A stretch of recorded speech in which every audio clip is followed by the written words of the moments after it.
All right, so game one, Gavin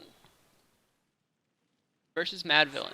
Gavin, a player that I'm familiar with locally. MadVillain, not one that I've seen, so should be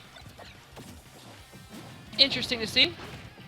Pokemon Trainer coming out from MadVillain, so Pokemon Trainer is a character I'm a pretty big fan of. I don't see enough of him, I feel like. I know Tweak used to play him as well as a few other people, but really cool character that can really change up the play styles as the match goes on. And so far, though, Gavin seems to have this under control. And they're going to stop the, what is that called, withdrawal? The side B? I'm not sure. But stops it dead in its tracks. It's Water Jet 2. Water Gun going to keep Gavin way off stage, but Rob always has that option of recovering real high. It's kind of scary to do, coming into Ivysaur with all those ridiculously high power up air and up smash kill moves he's got, but able to make it back down to the ground. This has been a very even match so far, all the way through. A lot of projectile play, both players just kind of poking at range with projectiles. Gavin not afraid to throw out that side B though. The spinny do, getting a little bit of extra damage there. That Vine Whip, almost enough to take Gavin out, but up smash, catching him on the roll back onto ledge. Dude, that up smash covers just about every option on that ledge if you time it right, and time it right he did. First stock will go over to MadVillain. Gavin, though, firing right back, not even going to take a percentage point of damage, and almost has a stock right there. Up smash, just a little bit too slow to catch Charizard's mash. MadVillain playing actually fairly aggressively, even with the Charizard, given the percentage he's at, but you got the weight to do it. You know, even the down throw into the up air there wasn't enough to kill. Gavin going for another down throw, but up smash is going to confirm this time. And we have ourselves an even two-stock game, a la Smash 4 here, 0-0. So we are pretty much back at a totally even game. And once again, Gavin starting off strong against Squirtle, getting the percentage points off. But once you get that grab from Squirtle, you start seeing some of these combos come out, man. Squirtle can rack up so much damage off of a good down throw combo. Oh, the withdrawal hits the top instead of being able to get in on Gavin to catch that landing. Side B, not enough shield pressure to poke on Squirtle there. Sliding under the laser too, really just using his options well. And now we've got this projectile war going again, man. That, you know, Ivysaur may only have the one projectile to Gavin's two, but it's fast and it eats up a lot of space, and that's that's all you really need. Gavin though is finding the holes in the Razor Leaf so well though, just sniping every opening that MadVillain gives him, and is able to find the side B to send that stock away before Charizard can even come out. So we are starting with Charizard on stock 1 from MadVillain, and he seems to be wanting to stay in Charizard as opposed to trying to swap back to Squirtle or even Ivysaur. But as I say that, I stand corrected, commentator's curse. We are back to the Squirtle here, and I have a feeling we were trying to see the switch into the Ivysaur, but Gavin just not letting that happen. He's not about to let MadVillain find his footing or find a way back into this game here, and you don't want to switch back to Ivysaur when you're off stage, because that recovery can be just a little bit exploitable. But MadVillain, actually had a chance, had a moment to switch, didn't, until at least he had Gavin off the stage here, so perhaps playing Squirtle just a little bit longer was part of the plan. Able to even up the percentages at least, but that down throw to up air, not quite lethal, but it's starting to get close. Without that jump, he has to switch, and switch he does. We see Flare Blitz come out. He's able to make it back. Back air from Charizard.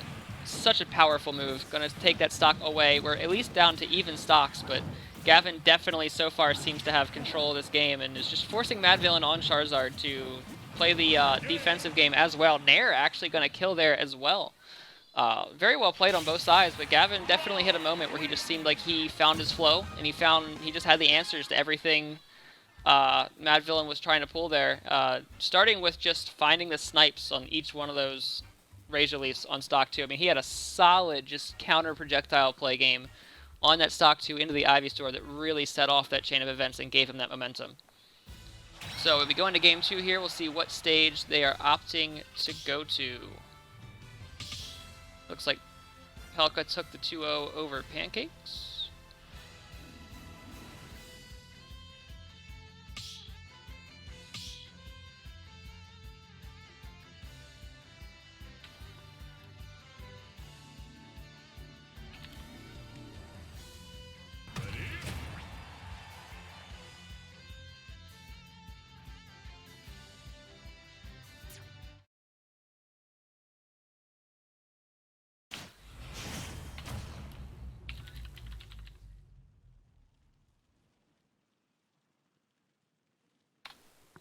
Game 2. Let's take a look here. Going to Kalos. Going for the Pokemon representative stage, or a Pokemon representative stage versus, or for the game 2. I feel like it's always a cool touch when you go a stage that kind of represents your character's franchise for your counter pick. It helps when it's good for your character as well in the matchup, of course, but, the style points are what really matter at the end of the day, right? I think we can all agree on that. Unfortunately, not a lot of characters have that opportunity with the very limited stage list that we have at the moment. If you're not Pokemon or Animal Crossing, you're mostly out of luck. But yeah, the stage layout definitely seems to be working a little bit better for what MadVillain wants to do here than PS2 was. The platforms being a little bit further out of the way, giving him some more opportunities to get in and get work done. And the zoning, too, coming out. I'm noticing MadVillain being a lot more careful with his placement of where he's throwing the Razor Leaf to try to make sure that Gavin's not just sniping through. Up air, almost going to kill off the top 2. Gavin needs to find a way off of these platforms. He wants to hold onto the stock. He's getting that top charge, but even a charge top bounces right off of a Razor Leaf, and you got to be ready for that. Z-Drop was a really nice touch to get back to stage, though.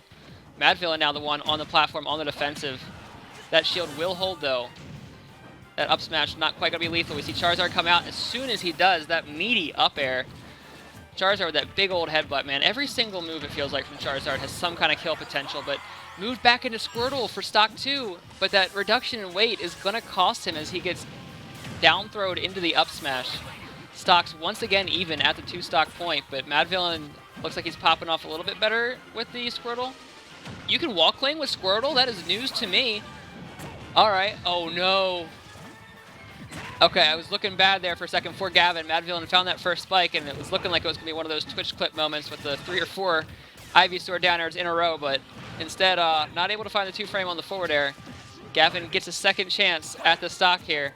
He just up B the wrong direction to dodge that. That was clever. It almost got him killed with the spike, but man, that was some outside thinking right there.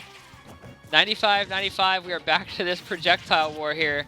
But it seems to be a projectile war that Rob is very well equipped to win, catching the air dodge in with the up smash. Gavin once again finding a lead, but Charizard is the one out this time with those percentage ready to go. And just about anything, a run wrong move from Gavin here, and he could lose that stock to something from like another up air, up smash to catch the jump out of shield, and going even to stock 3 at a relatively even game, man. This is going to be a nail biter. Squirtle has the top, though, and that is a dangerous proposition. Not able to pick it back up off of the catch, though, or off the throw. Water Gun going to send him way out. Gavin opting to recover high. We're really playing games off stage here, man. These guys are really tempting fate. One wrong move, pulling that kind of move, could cause an SD and cause an unfortunate end to what has been a pretty tight game. Both players playing each other out very well. Gavin, almost had that situation set up where you have someone stuck between you and the top, but MadVillain was able to get out of it just in time and is really doing better, finding his way, adapting to the projectile pressure and finding better ways to get his Razor Leafs off, but he's still just not quite hitting them enough of the time. That Vine Whip from the down throw, though, going to put Gavin in a weird spot, especially when he's got the top 2 up throw, just catches him out of the air. Nair, though, such an excellent defensive tool for when you're trying to get back down to the ground. MadVillain not quite able to navigate it, and back throw not quite going to kill, but Gavin's got to get back onto the stage now, and he's got to deal with Charizard. And one wrong move, just about anything could kill. Is he going to go for the up smash? He is, calls the early match, hits the up smash instead of going for a jump up air, and Gavin is going to take the set 2-0, but man, both of those games were so close. Just really well played by both sides there.